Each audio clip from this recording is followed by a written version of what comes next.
Hello and welcome to Bollywood वाला। I am Sonup. दोस्तों, बन्नर घट्टा नाम का एक मलयालम फिल्म मैंने देखा अमेजॉन प्राइम पर। It's a new release. दोस्तों, एक एक्सपेरिमेंटल फिल्म लगा मुझे ये, क्योंकि इस पूरे फिल्म में ना सिर्फ एक कैरेक्टर को आप देखते हो स्क्रीन पर, only one person. This actor called Karthik Ramakrishnan, who plays a driver in the film, is driving an Omni van. He's transporting something at night. We don't know what he is transporting, but he's just transporting something in his Omni van. He's going from one destination to another. Now, in the course of his journey, he receives a lot of phone calls from his wife, from his mother, from his friends, from his customer, this, that, वगैरह वगैरह वगैरह. So while he's driving this van, he's talking to them over the phone, and this is exactly what we get to see on screen.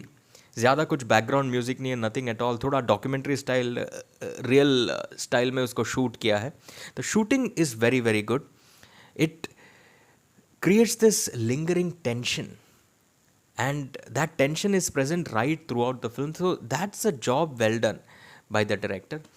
Now, while this driver is driving his Omni van and while he's talking to these many different people on phone, he also receives a phone call from his sister, who is in Bangalore.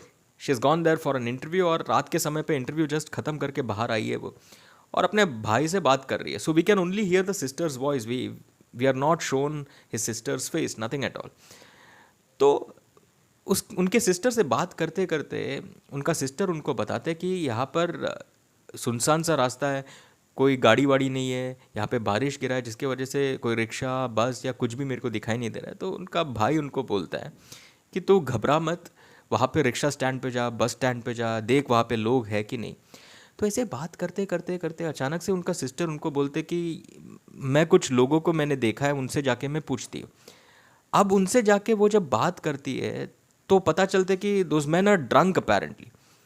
और उनका sister घबराए हुए उनके भाई को बोलता है, भैया ये लोग शराबी लग रहे हैं, इन्होंने पिया हुआ लग रहा है. और ऐसे बात करते करते अचानक से उनका सिस्टर का वॉइस डगमगा जाता है फ़ोन पर, and then the phone goes dead.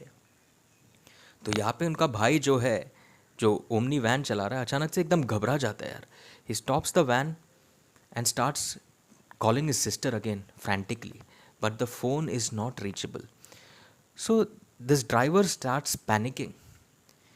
He gets very tensed कि भाई मेरे बहन के साथ बैंगलोर में हुआ क्या है, रात का समय है, अकेली है वो, किसी को जानती नहीं है, सुनसान सा रास्ता है, और ये लोग कौन है, क्या कुछ गलत हुआ है उनके साथ. So what he does there after to trace his sister, who he calls, and what he finds out about his sisters, what kind of skeleton start tumbling him from the closet, and whether he is able to trace his sister or not, what has happened with his sister. This is what the film is all about. Now, first of all, credit to the director that he has created an atmosphere of tension, a lingering tension right throughout the film. So what happens is it keeps you invested for the major part of the film. It also raises your hopes. You get the feeling that something thrilling is about to unfold. अब film जैसे आगे बढ़ते जाता है, वो phone call के बाद, sister के फ़ोन कॉल के बाद जब वो ट्रेस करने की कोशिश करता है, for a certain extent, for a certain period of time, the film is still thrilling to watch, because you are still invested in the film, you are still wanting to know what has happened with the sister. तो वो thrill है.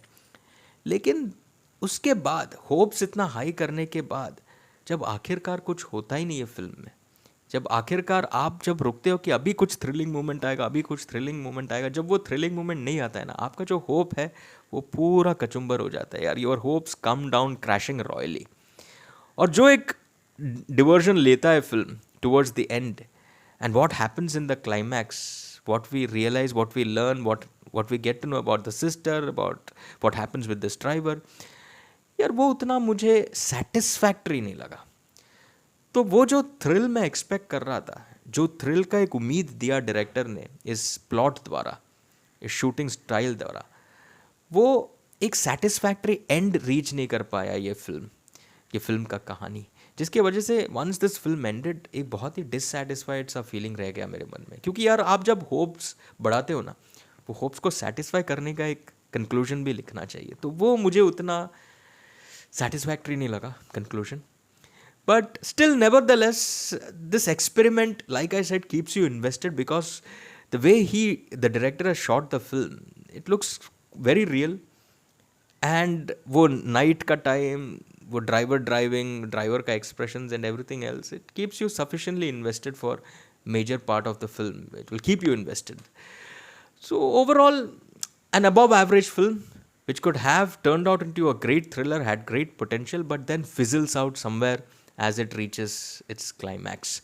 Acting की बात करूँ, एक ही एक character है.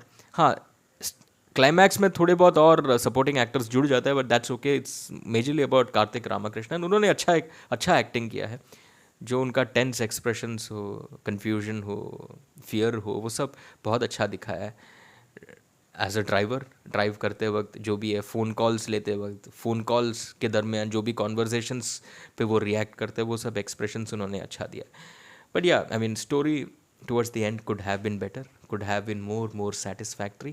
That thrill that I was looking out for, I only got the hope of a thriller, but that thriller never came through. That's what I felt. But still, nevertheless, the film will keep you decently invested. I'm going with 2.5 stars. It's an above average watch. अगर आप लोग देखोगे बन्नर घट्टा, तो मुझे बताना आपको ये film कैसे लगा. चलिए, फॉर द मोमेंट, टाटा.